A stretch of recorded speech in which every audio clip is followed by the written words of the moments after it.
Welcome to Cult Connections. Let's see what we are taking a sideways look at today.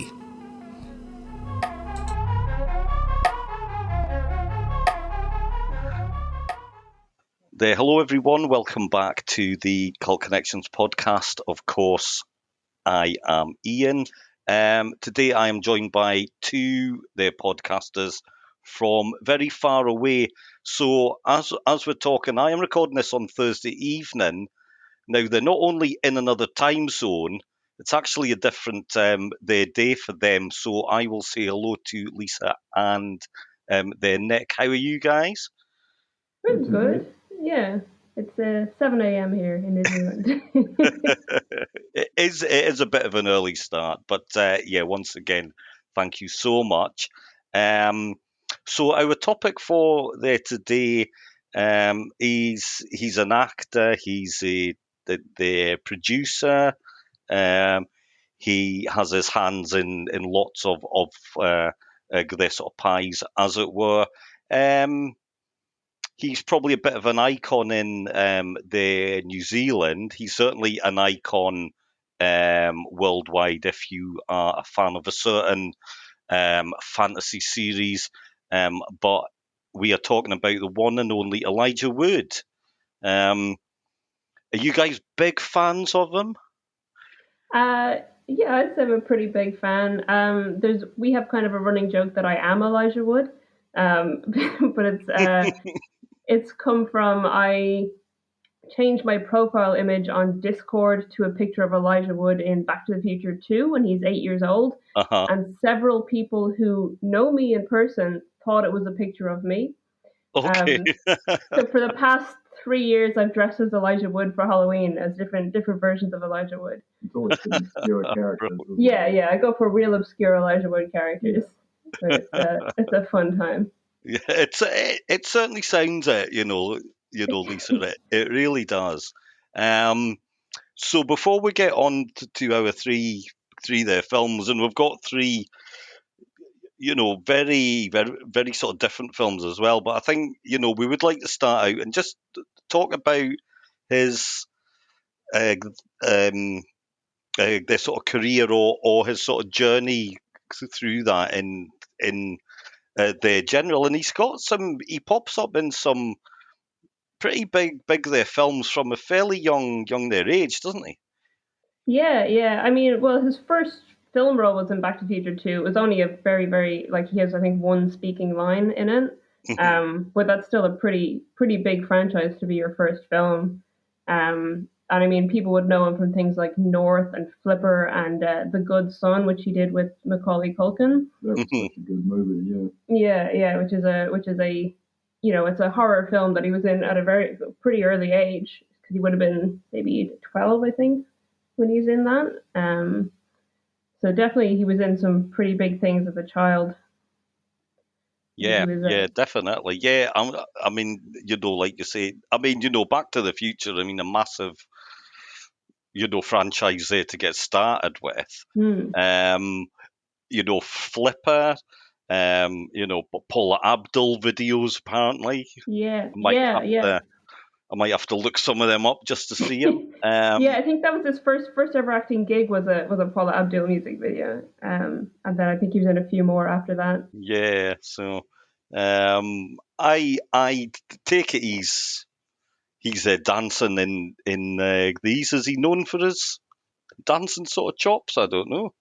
I don't know. Yeah, I don't know that he's really known for his dancing. But he definitely, I think he just was a really cute kid. So he got cast in things as just very young looking, very, the big blue eyes. Yeah. Which I think is why in The Good Son, obviously he was cast opposite Macaulay Culkin, who's supposed to be kind of evil in that, and Elijah Wood, I guess, was the epitome of really innocent looking child. Yeah. Put opposite him. Yeah. To be fair, and even these days, he doesn't really look that sort of different. He still looks, he still looks really, really, really young. He's in Internal Affairs, which is a favourite film of mine. So the Mike the Figgis the sort of police, the thriller. I don't know if you guys know that one. No, I actually don't know that one. Yeah, that's a really good one. Yeah, he does pop up in that. But obviously, the big one for him, obviously, the Lord of the Rings, and I can kind of see now for me, or you would imagine, you get cast in basically what is the lead role in these huge films. Massive sort of films as well, watched and loved by, so many, people. But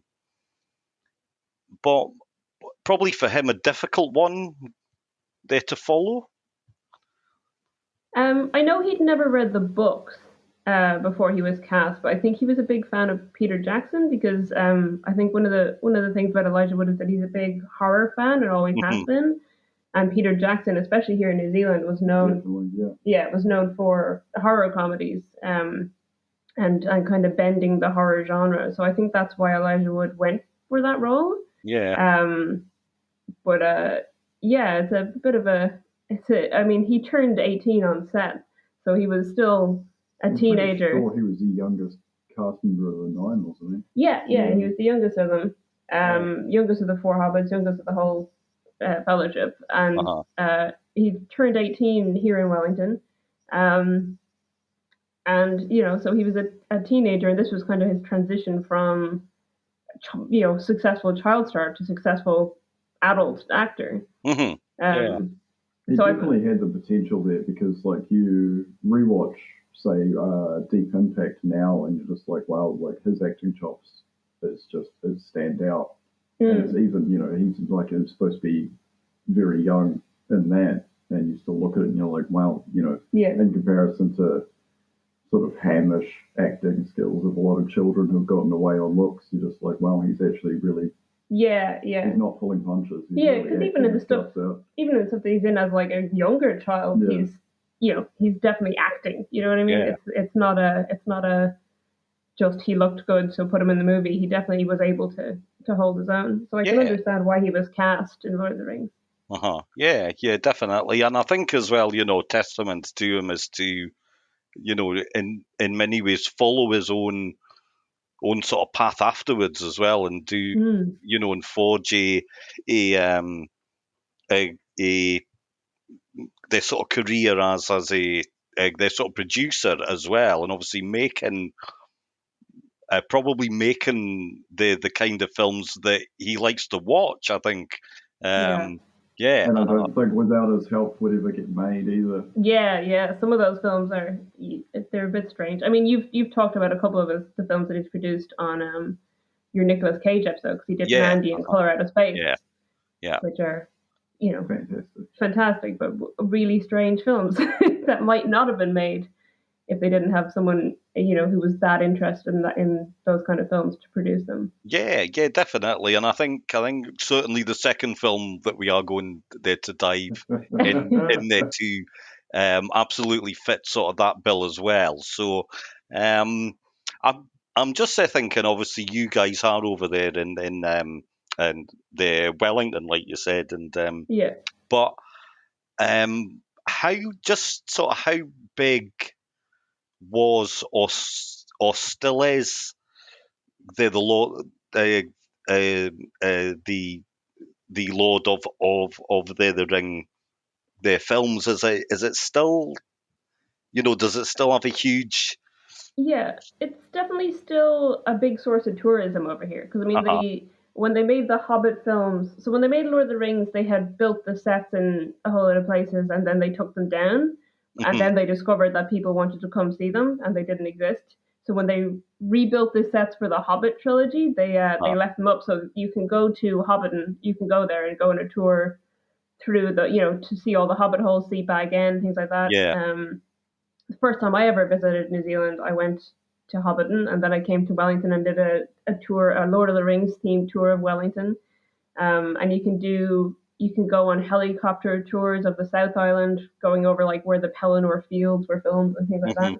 I can't speak to how big it was at the time, but you would be able to do that, wouldn't you? Yeah, I think the only point I'd really like to touch on is the ramifications it had for New Zealand as filmmakers in general, because it sort of took New Zealand from being like making very, very powerful sort of indie, and I say indie in air brackets, indie films, to being center stage. And I think, Weta is now a powerhouse.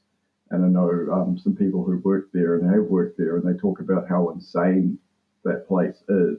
Uh-huh. And without without the franchise, it wouldn't exist. It wouldn't be as powerful. It wouldn't be a world player.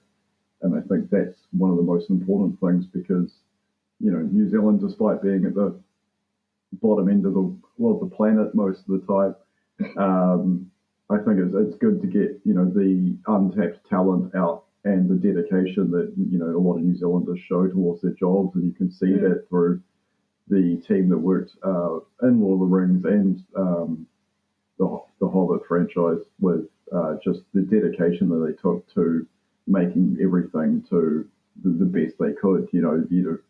Talking about, you as a New Zealander and a person who lives in Wellington, you end up bumping into people randomly that work on Lord of the Rings, and they, tend to. That's usually their selling point. And I met one of the armourers years ago when I used to sell knives, which was a different lifetime ago now.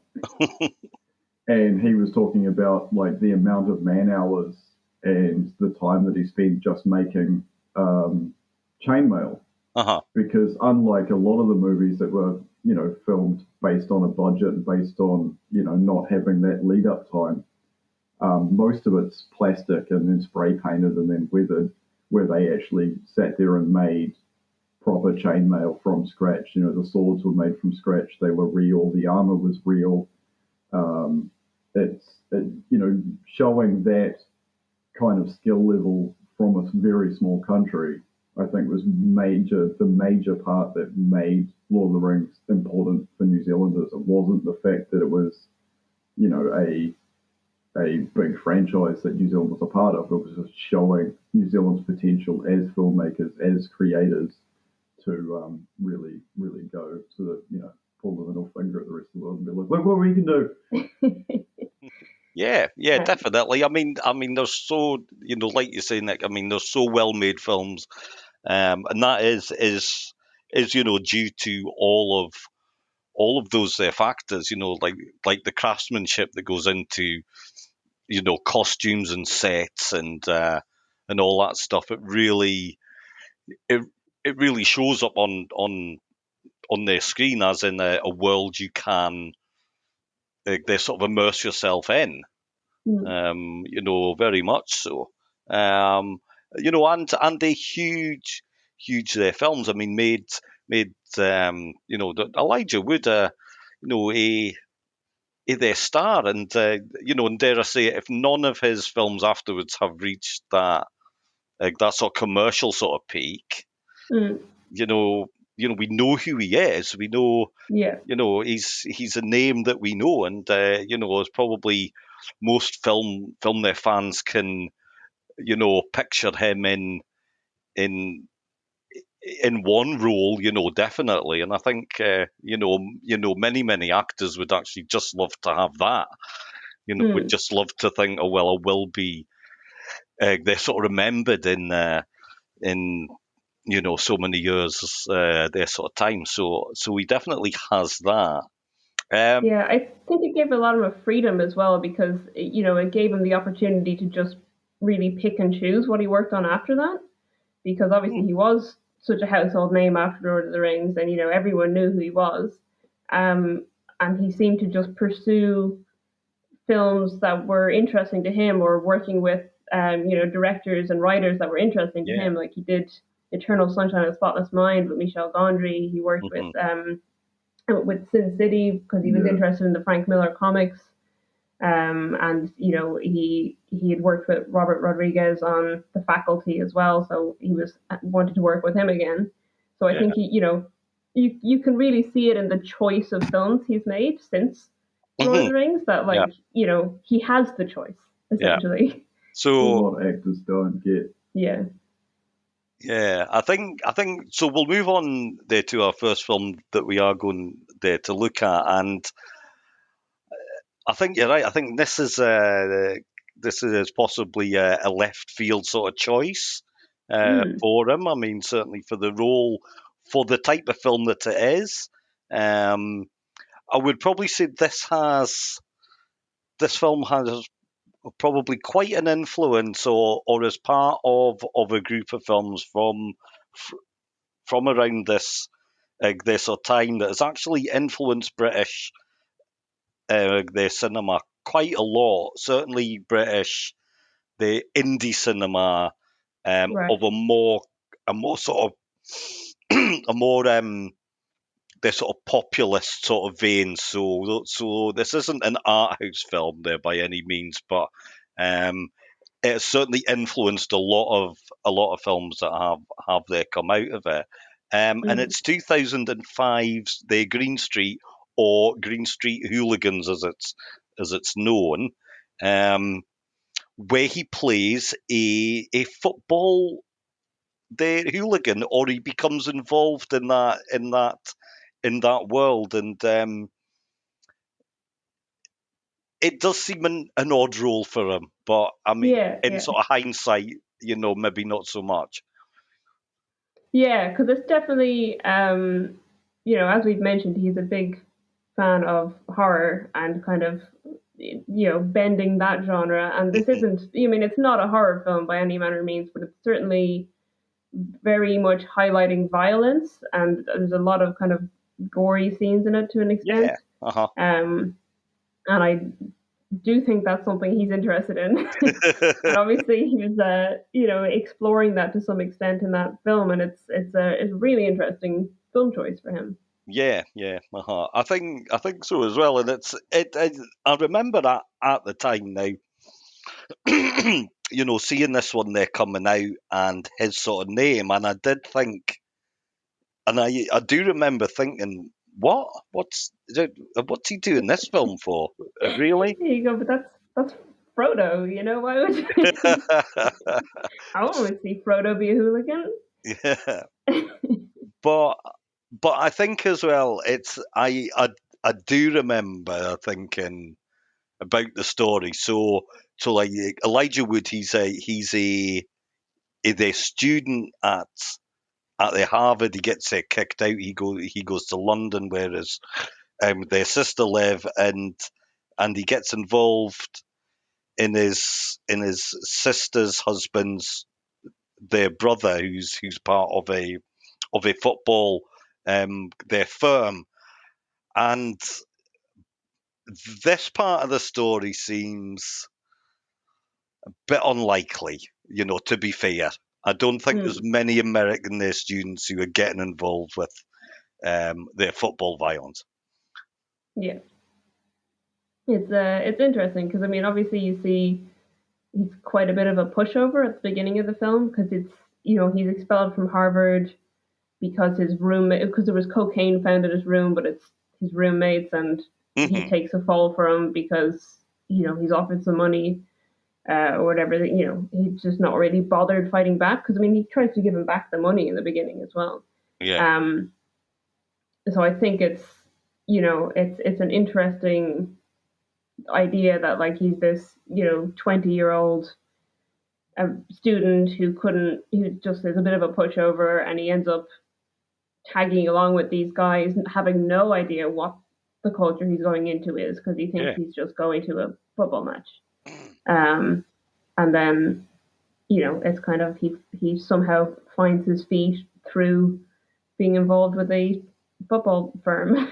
Yeah. And getting in, kind of essentially gang fights and, hooliganism. Yeah. I mean, and strange one. It is a strange one. I can't really think it would happen sort of too often in sort of real life. But to be fair, it does make for a good film, and and I for one certainly got quite sort of drawn in fairly sort of quickly. Like the fight scenes they are well sort of done. They are sort of staged well. and it's quite. It certainly captured me fairly sort of quickly. Yeah, it's definitely entertaining to watch.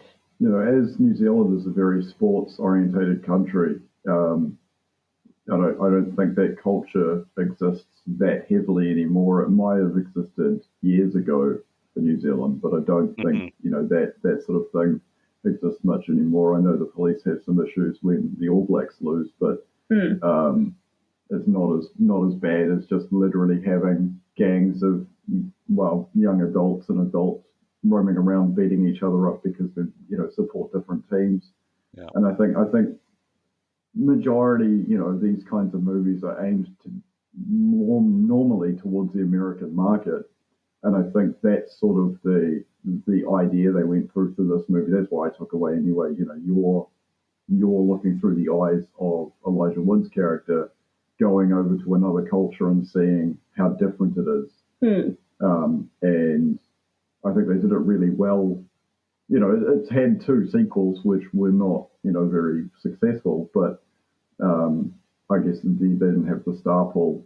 And, having Charlie go on and do play Jax in Sons of Anarchy, which was just sort of a couple of years after that would have, even though, he got an award for the worst Cockney accent ever,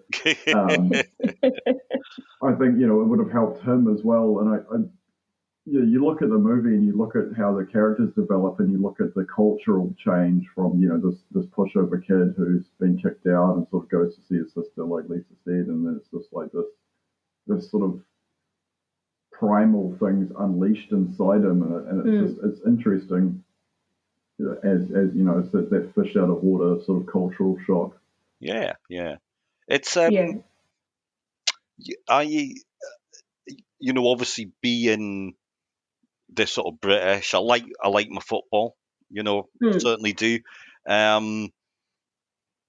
Thankfully, this side of things has sort of changed quite a lot, so there isn't as much football hooliganism, as it were, now. But there's still some little bits. But I mean, it was a big thing. I mean, possibly even by sort of 2005, when the film was made, it was sort of dying out a bit, or the firms, as they call themselves, were quite well sort of managed or sort of policed, so that the major sort of incidents didn't this sort of happen. But I mean, in the 70s and 80s, I mean, it was very common. It was very sort of rife, and these firms were big. I mean, this was big stuff going on. Yeah, because there's a Gary Oldman movie from the 80s called The Firm, which is about the same firm that this one's about. Yeah, and it's very violent.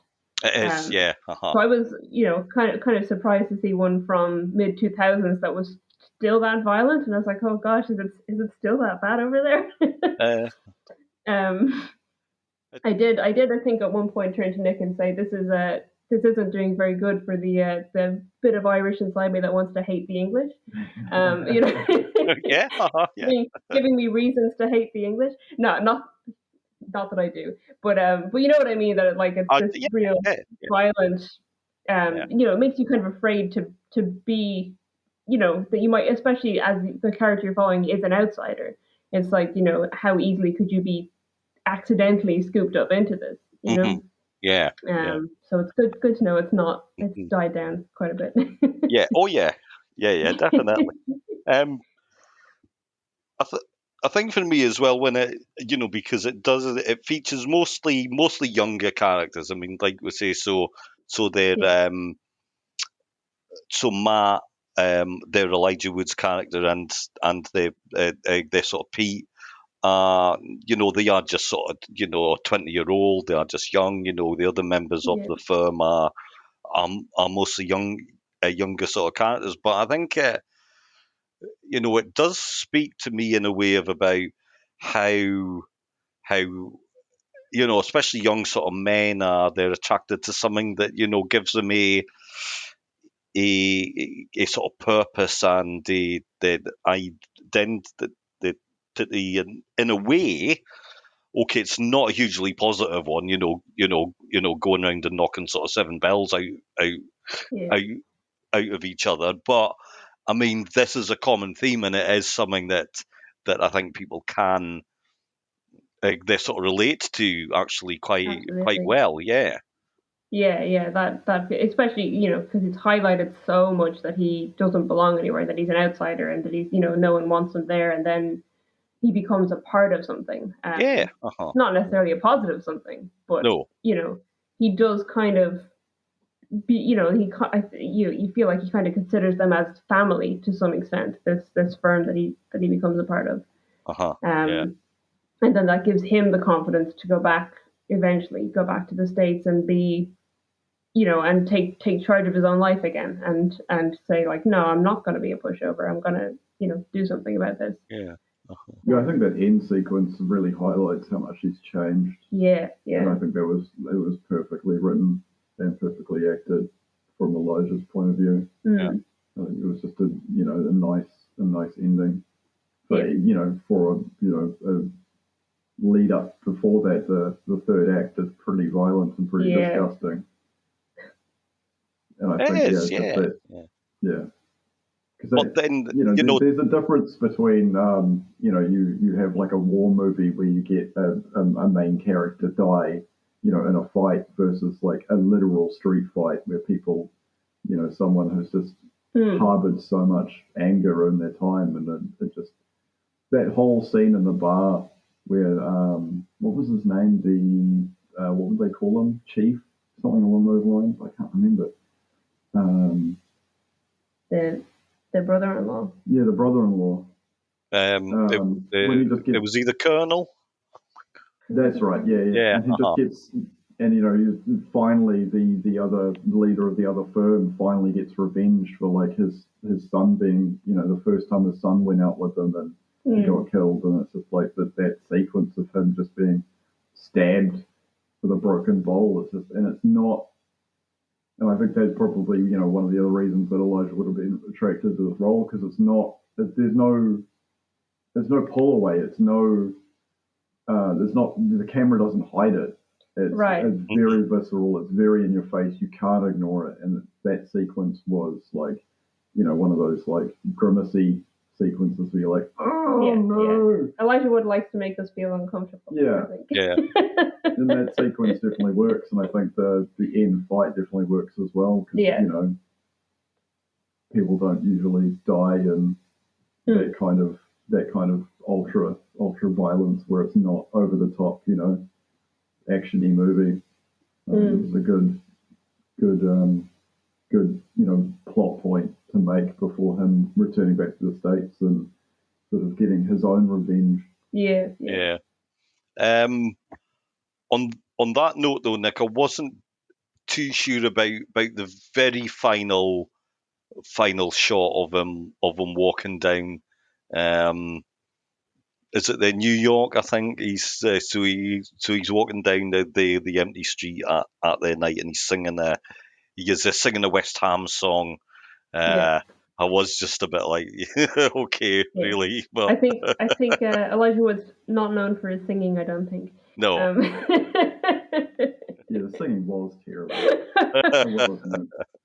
But I mean, let's be fair. Is the singing normally good among football fans singing at a football match? No, it's awful. So, no, you're absolutely right. I think that's a fair point. Yeah. It's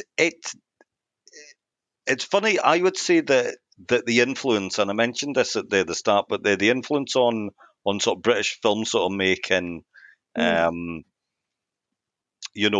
on. So like about this time we had obviously this film, and this was I think this was a big hit. I mean, this was a popular film. Like Nick said, they did get to their sequels, which are pretty dreadful. But it was certainly a group of films about this time, and Guy sort of Ritchie's films, which also came out round about this sort of time as well, right? Which has led to a spate of what I call the sort of they are basically Cockney. They're sort of geezer films, so it's Cockney men, with these London accents, being violent and wide boys and all this kind of stuff. And there's a whole spate of these films, like there's loads out on the market over here. I don't know if they reach your shows, which is probably just as well because most of them are dreadful. But there's a they would have been in Ireland, but I don't think they would have been as popular in Ireland. no. But like there's the rise of the foot soldier. Like there's about 7 of these films or whatever. Loads of these sort of gangstery type sort of films going on, and that's a real sort of like these films are pumped out. Danny. The Dyer, he's one of the actors. He's in loads of them, Right, and all these kind of guys are, So this is probably one of the films that actually, caused this. That's why we have so many of these films. Yeah, I think that probably includes a film that we watched together, Severance. Yeah. Which is about a group of office workers from the UK going on like a retreat together, and they end up, all being, it's stuck in the woods somewhere in, we can't remember where it is, like Ukraine or somewhere, and it's like all, one of them gets his leg chopped off in a bear trap, and they get hunted by terrorists, and it's, it's that kind of ultra violent, and I think it's got Danny Dyer in it, which is why we thought about it. But yeah, so that probably also came out of that whole phase. Yeah, definitely. It's an enjoyable film. It's very violent. But it's a well-made film. It is what it is. If you fancy if you fancy a film about their football, their sort of hooligans knocking shit out of each other, basically, then that's the film for you. So Frodo goes the football hooligan. That's it is an interesting one. Which no one saw coming. No, exactly. I mean, I do remember vividly at the time thinking, what? Yeah. Well, that's how he successfully went from being, Frodo to having a whole separate career in different things. Exactly. Yeah. Take that shot. Don't get typecast. Go for something totally different. So just to move on, actually, I think what we are going to talk about next is his their sort of producer role. So this is something that he's they sort of developed, and as we did mention, I mean, I did cover their Mandy and their colour out of their space, but I mean, there's lots of other ones as well, isn't there? Yeah. So he started this film, Spectre Vision. So he originally called it The Woodshed, which I think is a good name for a production company by Elijah Wood. But he started with these 2 other guys, Daniel Noah and Josh C. Waller, who are both writer-directors. And the 3 of them, I think he had been planning for a while to start a production company. And then the 3 of them got together to make a film that never happened. I don't know what the plot of that film was, but it was, one of them was writing, one was directing. Elijah Wood was going to star in it. Yeah. The film fell through, but they obviously bonded a lot over their shared love of genre film, of horror, of, I think especially the kind of horror films that were coming out of Europe at the time. Like, I know the one they reference a lot is Let the Right One In, which is a Swedish vampire movie. And they wanted to bring this kind of intelligent and slightly different or, genre-bending horror films to wider audiences and to English-speaking audiences. So they started Spectre Vision together, and they went for, projects by filmmakers that they really liked, or projects that sounded really interesting, or, they wanted things that were very unique, which is why we never get to talk about them on our podcast because they're too unique. But yeah, so they've made quite a few interesting films. And dare I say it, none more such than the film that we are going there to talk about now, which is 2016's The Greasy Strangler. Yes. Had you seen this before? Because I apologize for making you watch this. No. Well, I actually hadn't. Now I'd heard about it so much, and I think, Right.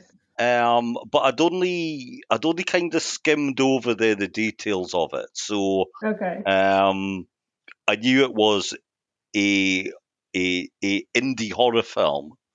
To be honest, Lisa, out with that, I really didn't know that much about it. So when I watched it the other day, I was like, why on earth have I not watched this before? Oh, well, that's good. It's good that that's the reaction and not why on earth am I watching this? Oh, no, because I absolutely loved it. I thought it was absolutely brilliant. Honestly, Yeah. I really loved it. It's stunning. It's amazing filmmaking, and it's very much would not have been made without Spectrovision. Yeah. Because the person, so the guy who wrote it, or one of the co-writers, is Jim Hosking, who had worked on the ABCs of Death with Ant Timpson, who's a New Zealand producer. And he wanted Ant Timpson to produce this. So Ant Timpson did, I think, co-produce this, but he didn't have the funding to make it or the influence to make it. And he said, "Hang on, I'm going to send the script to my friend Elijah Wood, who's just started this production company." And I think Elijah Wood and the guys that he was producing with were like, "This is amazing. This is like the weirdest, strangest, most gory script we've ever read, and we need to make this film." Yeah. Yeah, so I think that's how it got to Elijah Wood's table was via Ant Timpson. And I'm very glad it got made, but it's a very strange film. It's I tell you what, it's a film I think that you're either gonna get or not get. So you're either gonna like it or you're not. I think. Yes. I don't think there's sort of too much sort of middle ground going on there. There's definitely not a movie with middle ground. You'd either spend the entire movie smiling and laughing or grimacing through all the scenes. Yeah, I mean, the first time I watched it was the guy who then became my flatmate like 2 years later, but we weren't at the time. This was the first time that we had got to. I think it was the first movie we ever watched together, me and my ex flatmate, and we I was living by myself in a place in Wellington, and he was living around the corner, and we had met through other means, and we got a group together, and we each brought a film to watch, and this was his one, was The Greasy Strangler, and some of the other people who came along didn't want to come to any more movie nights after that. Whereas obviously, I was like, this is amazing. This is like one of the, I was like, I don't know why you've chosen to show this to us, but it is one of the best films I've ever seen for such weird reasons. It ended up being the first of many, many strange movie nights we had together. But definitely a very unique film that has, I think it will forever stick with me. I've seen it either 3 or 4 times now. I don't remember. I did make Nick watch it when we first moved in together. I waited till we were living together before I introduced him. All right, okay. This is what you live with now. To be honest, when I watched it, I watched it on my own, and I was sitting there thinking, no, I'm glad that Cindy, my the wife, is not watching this, because she would hate it. She really would. Yeah. Right. So I was happy about that, because she would have turned around and goes, "What, we're watching this for?" But so it's about father and son. So Ronnie and their Braden, who are competing for the their affection of their Janet, while an oiled up serial killer stalks the streets of Los Angeles, and that in no way actually sums up the film whatsoever. No, not at all. No. One of my favorite running things in the movie is that literally no one ever mentions the Greasy Strangler except Ronnie. So like from the opening scene, he's like, "You think I'm the Greasy Strangler, don't you?" And it's like, well, who's the Greasy Strangler? No one is no one has mentioned a greasy strangler. No one No. is looking for a greasy strangler. The whole way through the film, there's no police looking for. There's no newspapers or anything. He has made up this character. Yeah. He's the only person who ever talks about it. And then suddenly Braden's like, "Oh, I think my dad might be the greasy strangler." And it's like, yeah, maybe it's because he keeps talking about it and no one else does. No. I think what I like certainly, and for the tone of the film, is that it's set in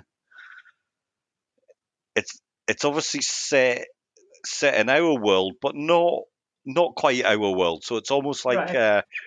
because there aren't that many their sort of characters really. We don't see a lot of hustle and sort of bustle. It's like the streets are very quiet. We meet a few people, Yeah. but it's obviously our world. But it's a the absurdist sort of version of it. Definitely. So, like, I could kind of believe that a father and their son like this would sort of live there together, would have a really awful their tourist their sort of attraction that they have. Where they're making up fake stories about people in disco living there or recording there or doing, Well, the tour is different every time. Yeah, but just with a slightly absurdist sort of way there about it. Yeah. So it's our world, but it's not quite our world, is it? I don't know if slightly absurdist is correct. I think it's very absurdist. It is very absurdist, yeah. But I mean, from the off, though, it's very funny. I mean, I was laughing fairly much sort of straight away. The characters are. I mean, what you have to be able there to do is to sort of warm, sort of to them. Now, obviously, Braden is quite a, you can sort of sympathise with sort of him. But I mean, Ronnie's very funny, and Janet's very sweet in a very odd sort of way. So you warm there to the characters, I think, fairly quickly. Yeah, absolutely. You can.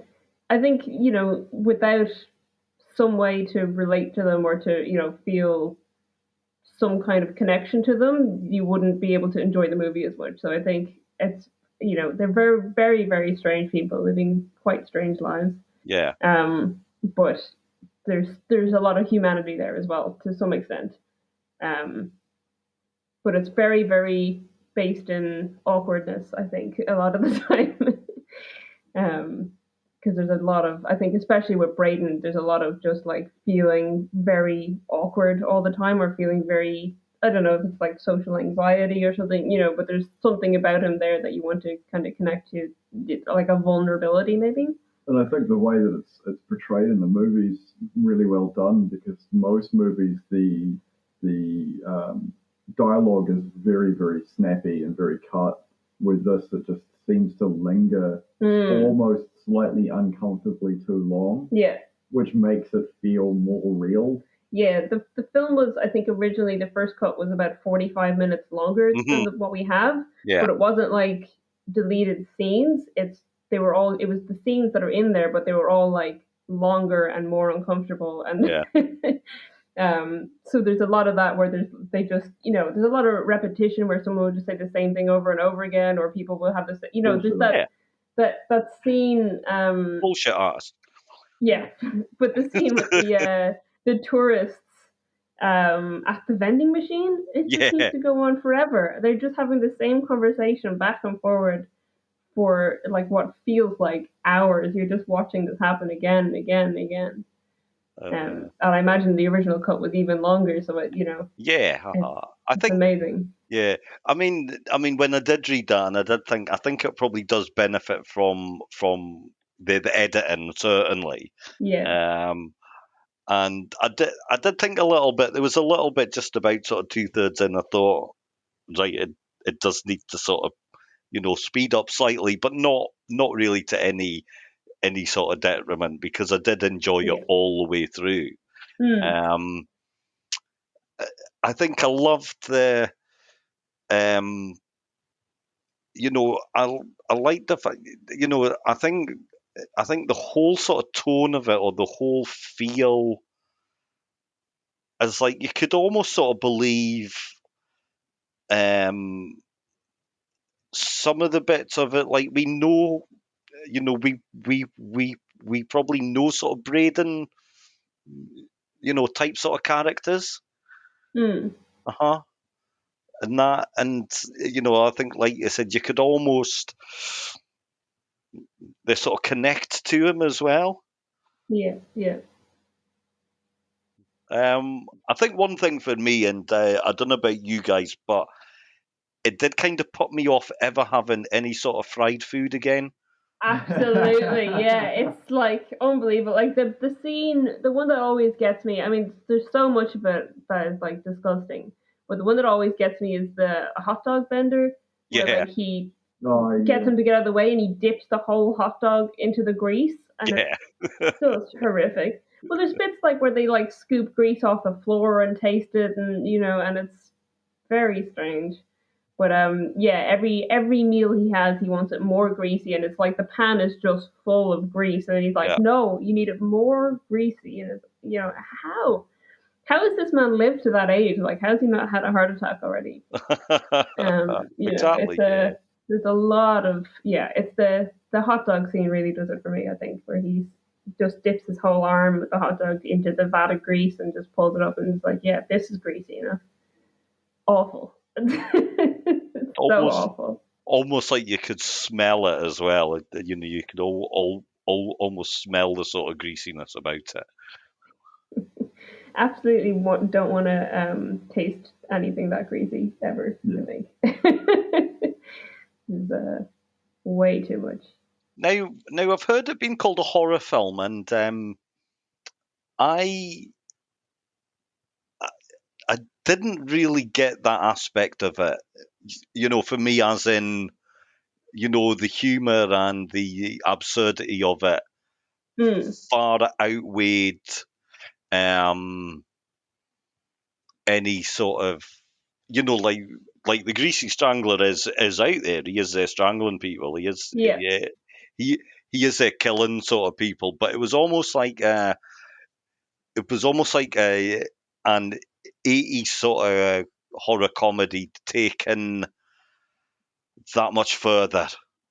Yeah, 100%. I think it's weirdly, even though there's most of the people involved were Americans, I think it's a very Kiwi film in a way, because New Zealand is known for horror comedies, and I think that's why they went to Ant Timpson first for production, is because he produces those kind of films, horror comedies, and Peter Jackson was into that. So I think that was how Elijah Wood got into Peter Jackson, was through horror comedies. So I think that combination of Ant Timpson and Elijah Wood, because another film they've done together, which Ant Timpson, it was his directorial debut, and Elijah Wood stars in it, is Come to Daddy, which is another very Kiwi film, even though it's, I think, filmed in Canada, set in the United States.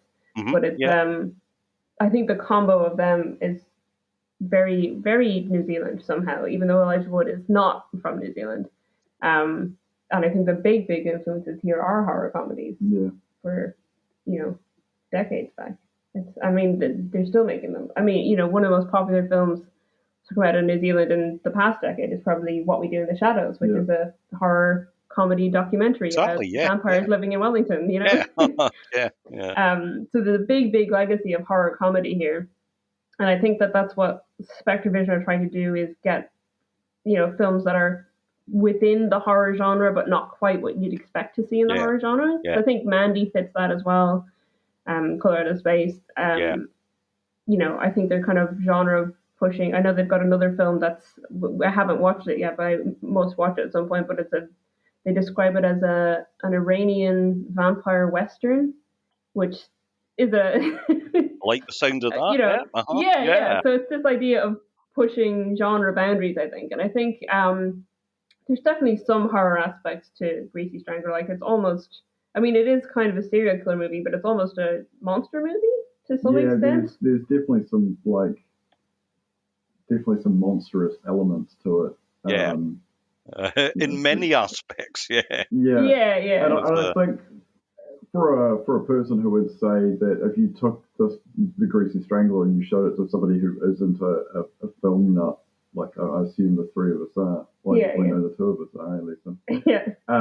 Well, I would hope I am there, Nick, or I'm there doing the I'd wrong agree show. with you there. But I think if you took this to a normal everyday sort of popcorn movie enjoyer, I think they would find this as a horrible in a horror way. Yeah. Because there's scenes in it that I think are there just to make you, as the audience, feel uncomfortable, and I think that's where the element is. Because I think a lot of the old 90s slasher movies were, it's always about young people being killed, and I think that was the thing that was always making people uncomfortable, because you could have been like, that's the era that those movies were coming out, Scream, and I know what you did last summer. It was the audience was the people in the movie. That was the target audience, the date night sort of teenage couples. And I think taking that to the extreme with the Greasy Strangler, it's like, this is just it falls under, in my mind, the same sort of genre of like when Hostel came out, and that made a huge impact within the market because it did so well, even though it was just such a horrible movie. When you rewatch it now, and the sequences are so intimate and disgusting. There's 3 Human Centipede movies, and I don't think is that sort of like you were saying, it's not our reality, but it is very, very close to it. And watching a movie like Greasy Strangler, watching a movie like Hostel, watching Human Centipede, which I don't recommend twice. It's that sort of like, there are sequences where it's not like your standard unkillable slasher killer with a chainsaw and a hockey mask, even though Jason used a chainsaw. But that's the cultural impact it's made. I think that's where the horror element actually comes in. It's sort of pushing that boundary just a little bit further to those other movies that I mentioned. Sort of did the exact same thing. And I think that's where the horror element comes from. If you took that to a normal person, was just like, here, sit down, I'm not going to tell you anything about this movie, watch it. It was produced by Elijah Wood, and they'll be like, oh, okay. And then it's like, no, what the? Because we have a mutual friend we do movie stuff with, same circle as Lisa's ex-flatmate, and we've watched movies together, and he's just like, I can't do this, I can't do body horror. And I think, for me as an ex-chef, I think food horror is pretty up there, and I think there's some sequences of just people eating things that are just gross. Yeah. I think that's the horror element. I think even to be fair, Nick, even when Braden and Janet go out for a supposedly nice meal, the food that they're tucking into looks very odd. Yeah. I've just remembered as well Ronnie's disco outfit. That's horrific in itself. there is a prosthesis, isn't there? Yes. Which is quite monstrous. Yes. Yeah. So every genital that you see in the film is prosthesis. There's no. I'm glad of that. To be fair. Yeah. I'm glad of that. But I mean, that's again the body horror kind of thing that they're really trying to make you feel uncomfortable and being like, that's not normal. That's not right. I don't want to look at that. I think a lot of the horror in Greasy Strangler comes from you going, I don't want to look at this. And it's I don't want to look at the grease. I don't want to look at him all greased up. I don't want to look at, anything that's going on here. I do love the sequences where after he's greased up and he's gone and he killed someone, he'll go through the car wash. Yeah. It's just like him through the car wash screaming, and and it's hilarious, and they do it so many times. Yeah. And I just think it's fantastic that that this is part of his routine. He gets greased up, he goes kill someone, but he goes through the car wash. Yeah. It is. You know what? It is a great film. For my audience, or my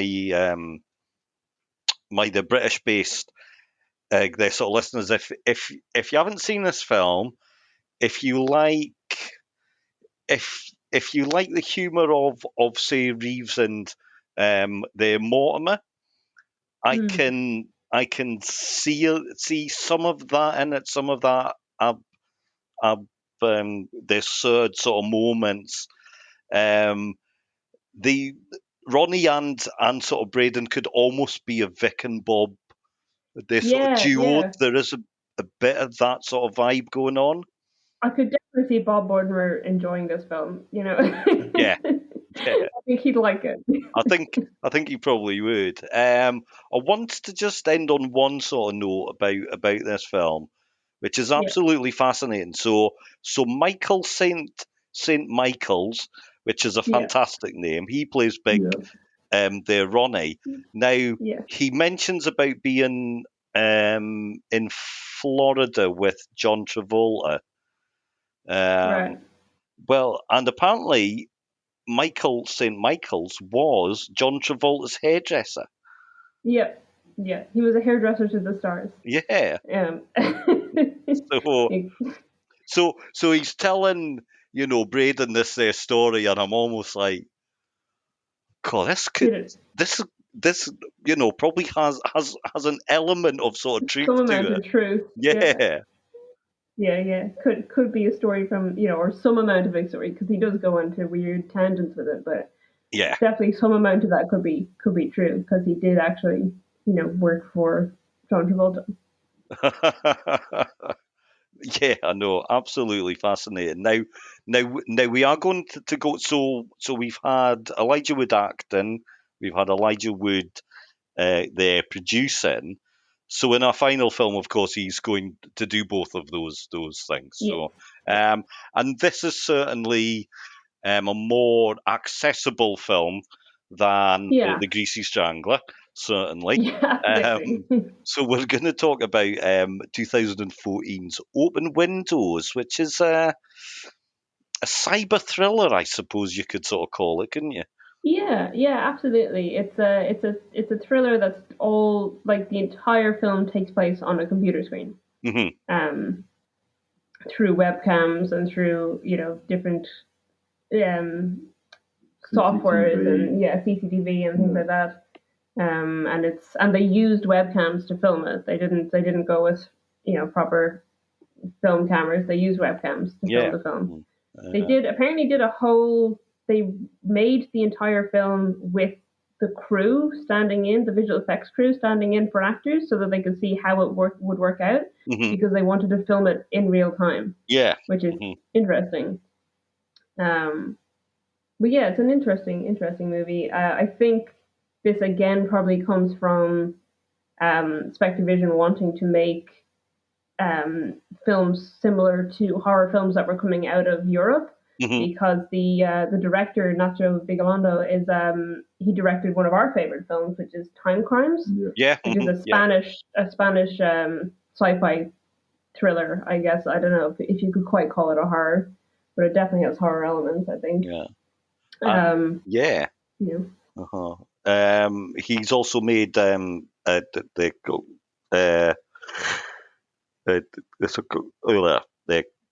Colossal with Anne Hathaway. Yes, which is a really interesting. That's a fun monster film. Yeah, it's a really good film. So this one, so it's a fan of an actress. He has supposedly won this the dinner with the star of this film. So he's at a hotel. he's sitting, sort of waiting for whatever happens next. He's got his laptop open. Then he gets a message there to say, "Oh, it's not happening." And then he gets they're sort of manipulated there to spy on her. And then things unravel really sort of rapidly after that. Now the title made me think. So the title refers to the open windows of the laptop. So you've got lots of different windows open. But very early on, I got some very strong, they're sort of Hitchcock vibes from the film. It's definitely a little bit Rear Window. Especially that, the beginning sequence where he's in the hotel room and he's watching the other hotel room and things like that. It's very, very much Hitchcock Rear Window kind of stuff happening. There's sort of North by Northwest. I thought as well with their Elijah Wood's their sort of character very quickly getting deep in this. Their sort of situation, none of which is of his own sort of making. Yeah, a little bit Vertigo then as well, kind of as well. Very much so. And then but I mean, as a film, as a technical film, I think it's really clever. Like we say, it's filmed in sort of real sort of time. We see everything on the laptop, but it's not sort of studio bound, as it were. Like you're not in one sort of room. He's in a car, and lots of action goes on, and all kinds of stuff. I think really, really clever. Yeah, and you've got other people dialing in, so you're watching him either in the hotel room or in the car, but then you're also watching the actress through her phone or through her webcam, and you've also got these hackers that come into it through their webcam. So you've got multiple, it's picture in picture essentially happening on the screen, and you're watching multiple things at once, and the camera does move around the screen to focus on certain aspects. So it's not just that you're watching a computer screen the whole time. But I mean, I've watched, I don't know if you've seen it, Searching, which was another film that was entirely on a computer screen, and it's about a guy whose daughter goes missing, and he's going through all social media and stuff to try and find it. And I think Open Windows is done much better than Searching was. I think Searching falls into that trope that I hate in films of. I mean, this is just a very small pet peeve, but it's where people open messages to people, but it starts at the top, which is like, so every time they're talking to them, it's the first time they've ever sent a text to that person, which is not how it works in real life. And that always annoys me. But nothing quite felt real in Searching. Like, I think they were trying to avoid having brand names and things, so it was very generic. Whereas I think in Open Windows, even though they still kind of avoid brand names, they make up what they've got in there looks realistic. Like, it looks like actual windows that he'd have open, and it looks like actual software that might be running. So it definitely feels a little bit more real. But there's obviously a lot of suspension of disbelief in it as well, because there's some quite it pushed the storyline. Certain twists and things certainly push suspension of disbelief a little bit, I think. I think they do. I think you're right there. But I mean, the film, rattles along. So I think that there is enough going on. I mean, it's fairly non-sort of stop. There isn't really any sort of quieter moments at all during the film. So it does, it is a really sort of pacey, and I think it goes a bit beyond just at the end, perhaps the final sort of 10 minutes, and I was a little bit like, okay, you've maybe pushed it too far, but it was really good, and I think a film that you could I could sit down with my wife and watch that one and not worry about not the Greasy Strangler. No, definitely not the Greasy Strangler. No. Then Nick, what? So how about your thoughts on it? What were you struck by? It's an interesting format because like both of you mentioned, having that the pacing and also the perspective of what the audience is seeing is very different from most movies, and the movies that have sort of copied it sort of haven't done as well. And I think the one that stands out to my mind, because obviously a lot of kids these days are being taught via, including myself, I'm not a kid, but I'm being taught by a computer. I think it's become more involved in our lives, and it's interesting watching sort of how we're perceived from the other end. And the twists and turns in this open windows are interesting.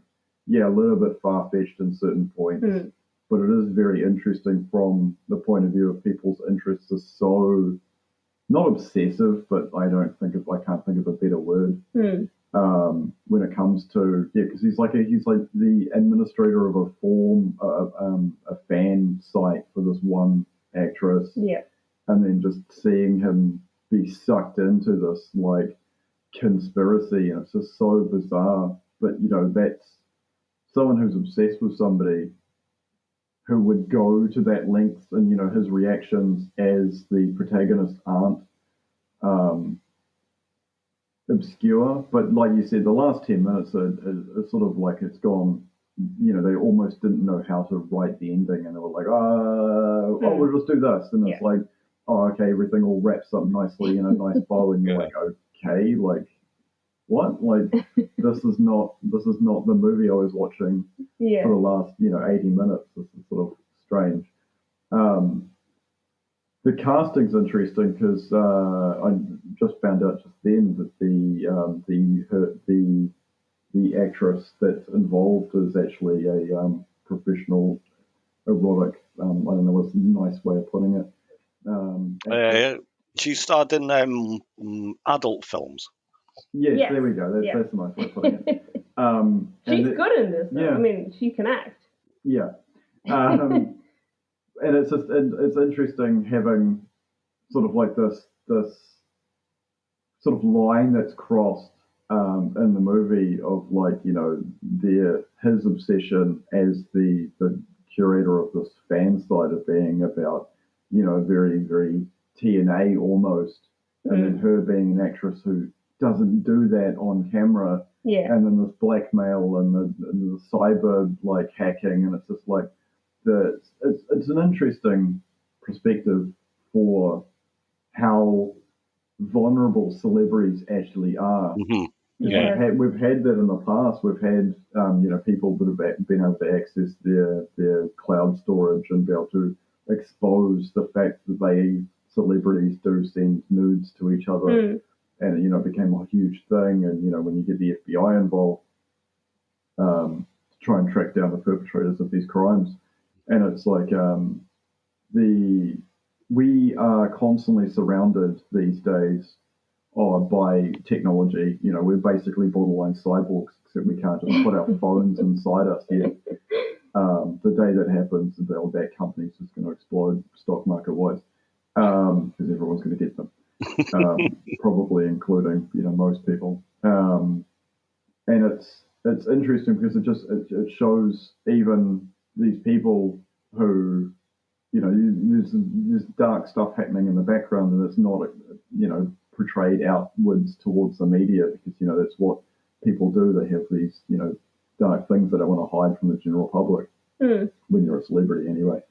And it shows just the vulnerability of these people, and it's interesting because it is more real now than it would have been, say, when the movie came out, and it'll be very more real going forward in the movie, because we've had cybercrime is getting worse internationally, and it's not just they're no longer just targeting people for blackmail purposes. They're now targeting organizations and entire government departments, and in the future it probably will be entire countries that are affected. And it's just interesting watching. The takeaway I got from it was just that all the stuff that I'm learning about and all the stuff that I know about being shown in a movie to an audience that probably doesn't understand how dangerous cybercrime actually is. That makes sense. Yeah, we've tapped into a niche here because Nick is studying to cybersecurity at the moment. Yeah. Okay. So he's gone full cybersecurity there. But I think definitely an interesting point, especially about the vulnerability of celebrities, because I think that was why she took the role, was because I've forgotten her name, Sasha Grey. Yeah, Sasha Grey. I think that's what interested her in the film, was that she obviously is in an industry primarily where people do think they know her more than they know her, because they don't think of her as an actress. They think of what she does as real, when it's it is still an act. So people think they have some kind of ownership almost, or some kind of and I think that's what drew her to the role. So I've seen her, I've seen quotes and things, and that seems to be something that really interested her about it, was that you're seeing how this affects someone like that when things, when something's going on, and how vulnerable celebrities are when something like that is happening. Yeah, exactly. And, and ask sort of questions about, privacy, voyeurism. So, I mean, because you can argue that the Nick, so the Elijah Wood sort of character, his website that he has is mildly sort of voyeuristic, and probably in a way that he himself thinks is relatively harmless. Yeah. And he then, thinks it's fine because this is what she's putting out there to them. Yeah, but he gets hijacked by someone else who absolutely oversteps every single mark going, and is horribly they're sort of abusive there towards their Jill, they're the character, but also makes Nick do things that he really doesn't want to either. Yeah, and it's interesting because there's definitely, to some extent, there's things there that he does want to do, but he doesn't, but they're, he wants to do them in his mind. He doesn't want to do them in reality, and that's what the guy is pushing. At that beginning scene, that beginning section where he's saying like, oh, watch her through her phone, or watch her through the window, and he's like, oh, okay, I guess I'll watch her and see what's going on. I guess I'll listen to her and see what's happening, and then it's, where he hacks into the webcam, and he's got the other guy, who's I think her boyfriend, is it at that point? It's her manager, who she's secretly seeing maybe, or whatever. He's got him being electrocuted, and every time that Nick doesn't do what he says, he's going to electrocute him or whatever. And but he's like, at the same time, he's not telling him what to say. He's saying, just ask her to do something, and and then Nick is like, well, I guess I'll ask her to take her robe off her shoulder, or whatever the case may be. It's he's really, the guy is really playing into this, like, well, you're her big fan, you're obsessed with her, what is it you want her to do? But then obviously it spirals from there. And actually doesn't want to do anything. He wants to get himself out of the situation, pretty quickly. Thankfully. But I mean, it does, in amongst all this sort of techno thriller stuff sort of going on, there's some sort of powerful scenes there, and unfortunately, we live in a world where women are exploited and they're manipulated by their their sort of horrible, they're men. I mean, they are all over the place, and it does expose their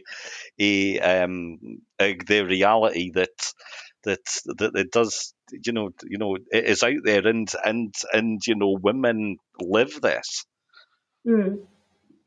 Yeah, absolutely. Yeah, which is a jolly note to probably sort of round up on from a film, but it shows you that even in a film like this, which can seem, I mean, it is a clever film.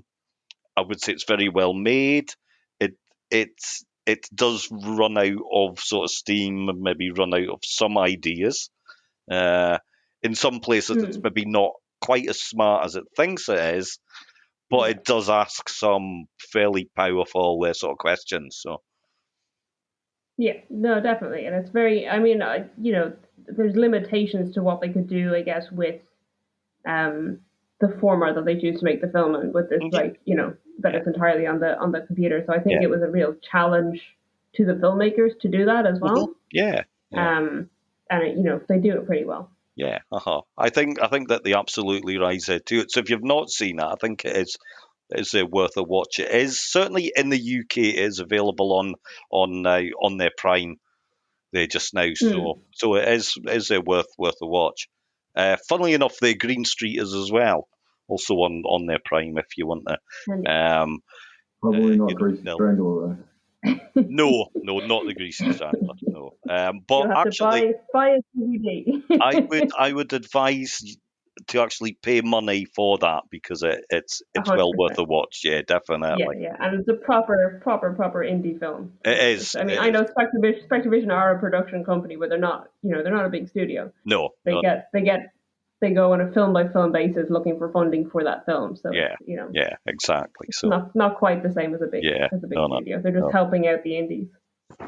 So who would make these three films?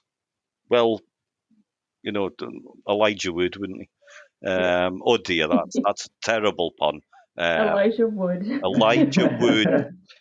make indeed. these films. Um, so anyway, Lisa and Nick, thank you so much. However, as always, tell me all about It Takes Two podcast. All right, yeah. So we've got a podcast where we compare films with the same plot or premise. And it's essentially. not always the same ones you'd think. Yeah, yeah. So we do a lot of twin films that were released in the same year as each other. Mm-hmm. But then we try to have fun episodes where we pick two films that you might not consider. Like one of our recent episodes was I, Robot and Who Framed Roger Rabbit, which I argue are the same film. Okay. Wow. Because there's Very certainly similar. so sometimes we're comparing films that are very similar and seeing what the differences are and how they're made, and other times You know what? it's two films you wouldn't quite think are the same, I and we're proving that they are. I can definitely get actually. Now that I'm thinking about it, yeah. So robots and the three laws about Mm, them, and they're the tunes as well. So a separate yeah, race, as it were, and they're and both about homicide investigations. yeah, yeah. I'd never thought. Absolutely brilliant. I love that. I love that. Yeah, That's yeah. so we try to come up with some fun, interesting ones Yeah. like that. But then obviously there's in terms of Elijah Wood films, we will eventually do Deep Impact and Armageddon. Yeah. Because Yeah. they come up a lot when Uh-huh. people talk about twin films. But we've put them on the back burner to do it at a later date, because we want to do some more unusual ones first, I think. So Yeah, so that's what we do. So our website is ittakes2.co.nz, and you can find on there's links to listen to us on anywhere and everywhere. yeah. So Awesome. that so what we need to do, dear listeners, is to find a film that we can pair up with the Greasy Strangler Oh, for the it's podcast. impossible. You think?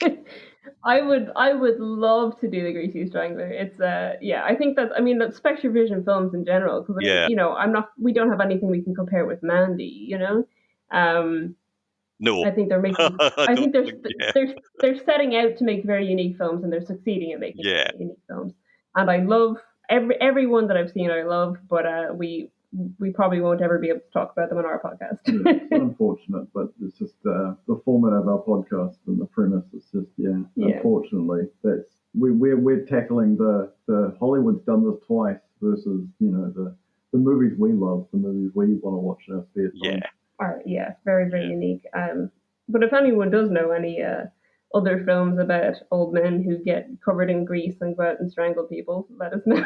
Yeah, please let us know. I would not be surprised if there is one One out there. similar out there. Yeah, I would not be surprised. So anyway, guys, thank you very much. I'll let you get on with your day. Thanks for having us. No, Thank you so guys much. are very welcome. It's been brilliant. I of course will now be getting they're ready to go off there to my bed. So Yeah. from their Thursday to Friday, thank you very much. And thanks everybody for listening. Thank you. Hi everyone, I'm Lisa. And I'm Nick, And we host a podcast called It Takes Two. where we take two movies with the same plot or premise and watch and review them. Usually they'll be twin films that were released within a year of each other, but sometimes we'll find some more unusual pairings that you might not think are the same film, but we will argue that they are. Every episode contains massive, massive spoilers. You can find us on any podcatcher or on our website at ittakes2.co.nz. So come along and check out our podcast if you like rambling and IMDb trivia.